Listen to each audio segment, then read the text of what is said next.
अब फरहाना जिस अनजान शख्स से बात कर रही थी वह फरहाना को पसंद करने लगा था। फरहाना भी उस अनजान शख्स को पसंद करने लगी थी। कुछ दिन इसी तरह बात करने के बाद उस अनोन मैन ने फरहाना से उसका एड्रेस पूछा ताकि वह फरहाना को गिफ्ट भेज सके, पर फरहाना अपना रियल एड्रेस नहीं बता सकती थी क्योंकि फ्रेंडशिप कॉल सेंटर का ये रूल था, अगर वहाँ के किसी भी एम्प्लॉय ने अपना रियल एड्रेस किसी से भी शेयर किया तो उसे काम से निकाल दिया जाएगा। इसीलिए फरहाना मस्जिद के पास बैठे भिखारी चाचा को गिफ्ट देने बोलती है। शाम में फरहाना मस्जिद जाती है, वो वहाँ अपने नाम का गिफ्ट देखती है और चाचा से पूछती है, ये आपको किसने दिया? चाचा बोलता है, एक अनजान शख्स ने दिया और वो बोला ये सिर्फ फरहाना को ही देना। अब फरहाना गिफ्ट लेकर घर आती है और अकेले में गिफ्ट खोलकर देखती है, वह उसे बहुत पसंद आती है। अगले दिन फरहाना टाइम से पहले ऑफिस जाने लगती है। तभी उसका शौहर फरहाना से कहता है, आज जल्दी ऑफिस जा रही हो? फरहाना झूठ बोलते हुए कहती है, आज ऑफिस में मीटिंग है इसीलिए सबको जल्दी बुलाया है। फरहाना झूठ बोलकर जल्दी ऑफिस पहुंचना चाहती थी ताकि वह गिफ्ट के बारे में उस अनोन मैन से बात कर सके।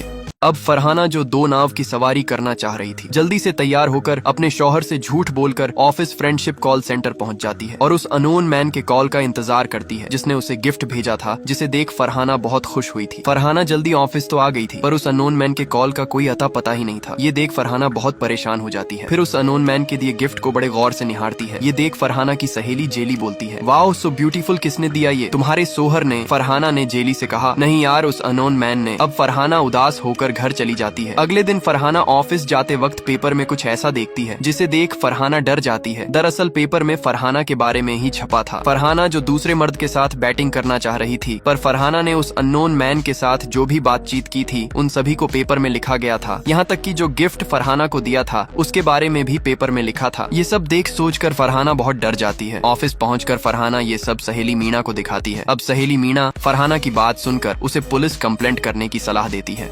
फरहाना जिस अननोन मैन के साथ बैटिंग करना चाह रही थी वो फरहाना को धोखा दे देता है। दरअसल अब फरहाना पुलिस स्टेशन जा रही थी, तभी फरहाना के सिस्टम में उस अननोन मैन का कॉल आता है। फरहाना जो उदास दिख रही थी वो उस अननोन मैन से बातें करने लगती है। इधर मीना फरहाना के आने का इंतजार कर रही थी, लेकिन फरहाना कॉल में उस अननोन मैन को कहती है, अब मुझे आपसे मिलना है और मिल के जानना है कि मेरे बारे में पेपर में किसने ऐसा लिखा था। इधर मिंटू फरहाना की सारी बातें सुन रहा था। तभी फरहाना की सहेली मीना जो बाहर बोर हो रही थी वो फरहाना के पास आती है। फरहाना जो उस अननोन मैन से मिलने की जिद कर रही थी, तभी वो शख्स बोलता है, कल ईद है इसलिए कल हम मिल सकते हैं। तभी फरहाना बातों बातों में ही उस अननोन मैन से उसका नाम पूछ लेती है। अब वो अननोन मैन जो फरहाना से प्यार करने लगा था वह अपना नाम फरहाना को दयालन बताता है। इधर मिंटू जो फरहाना की सारी बातें सुन रहा था वो अब एमडी से कंप्लेंट करने जा रहा था। तभी मिंटू फरहाना की ओर देखता है। फरहाना जो बहुत खुश दिख रही थी। फरहाना को खुश देख मिंटू अब एमडी से कोई शिकायत नहीं करता।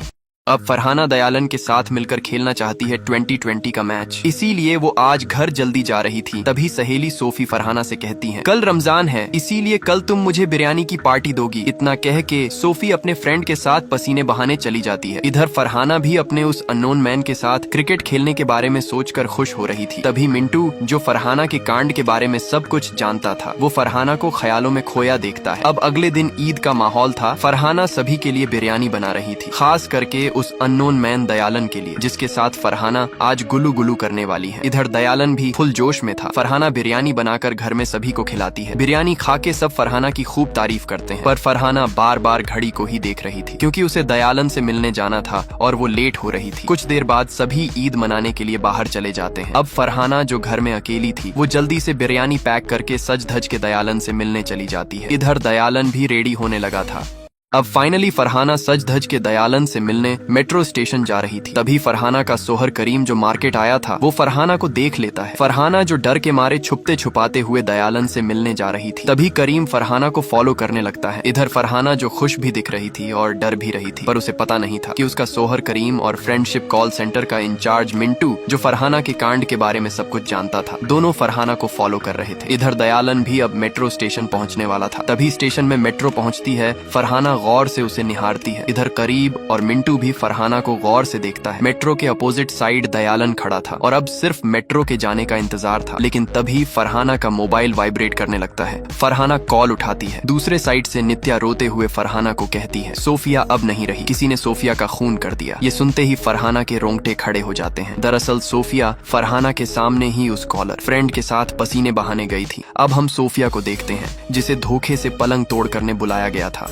अब सोफिया जिस कॉलर फ्रेंड के साथ 61-62 करने आई थी वो सोफिया का काम तमाम कर देता है। दरअसल सोफिया भी फ्रेंडशिप कॉल सेंटर में ही काम करती थी और वो वहाँ की सबसे सुंदर लड़कियों में से एक थी। यही कारण था कि अगर कोई सोफिया को एक बार देख ले तो वो उसका दीवाना हो जाता था। सोफिया जिस कॉलर बॉय के साथ रात कांड करने गई थी वो सोफिया के साथ ग्रुप में पलंग तोड़ करना चाहता था, पर सोफिया ये करने से मना कर देती है। तभी उस कॉलर बॉय का फ्रेंड सोफिया के संतरे देख अपना कंट्रोल खो देता है और सोफिया के साथ जबरदस्ती करने लगता है और फिर हाथापाई में सोफिया का काम तमाम हो जाता है। इधर फरहाना जो दयालन से मिलने मेट्रो स्टेशन आई थी उसे नित्या कॉल करके कहती है, सोफिया अब हमारे बीच नहीं रही, किसी ने सोफिया का काम तमाम कर दिया। ये सुनते ही फरहाना के रोंगटे खड़े हो गए। दरअसल सोफिया जो थी वो फरहाना के सामने ही क्रिकेट खेलने उस कॉलर फ्रेंड के साथ गई थी। फरहाना जिसे सोफिया के बारे में जानकर 440 वॉट का झटका लगा था, वो अब दयालन से मिले बिना ही सोफिया के बारे में सोचकर रोते हुए घर वापस जाने लगती है। फरहाना जो दयालन से मिले बिना ही चली गई थी वो अब घर पहुंचती है। मोहल्ले वाले फरहाना को शक की नजर से देखते हैं। इंस्पेक्टर जो फरहाना के घर सोफिया के बारे में जांच पड़ताल करने आए थे वो फरहाना से सोफिया के बारे में पूछते हैं, पर फरहाना कुछ नहीं बोलती। अगले दिन फरहाना पोस्टमार्टम ऑफिस जाती है सोफिया के शव के पास। लाश देख सब खूब रोते हैं। अगले दिन नित्या कॉल करके फरहाना को ऑफिस आने के लिए कहती है, पर फरहाना ऑफिस जाने से मना कर देती है। तभी करीम फरहाना को समझा बुझा के ऑफिस फ्रेंडशिप कॉल सेंटर पहुंचा देता है। इधर फ्रेंडशिप कॉल सेंटर में हुए हादसे के बाद सभी एम्प्लॉइज को मीटिंग में समझाया जाता है कि वो कस्टमर से शारीरिक और भावनात्मक रूप से ना जुड़े, क्योंकि फ्रेंडशिप कॉल सेंटर का एक ही काम है और वो है अपने कस्टमर को शारीरिक और भावनात्मक सुख देना, वो भी कॉल के जरिए। इसे पर्सनली पूरा ना करें, नहीं तो आपके साथ भी ये हो सकता है जो सोफिया के साथ हुआ था, ऐसा मीटिंग में बताया जाता है। दयालन फरहाना को कॉल करके कहता है, कल तुम मुझे मिले बिना क्यों चली गई? अब फरहाना जो दयालन से बात करना नहीं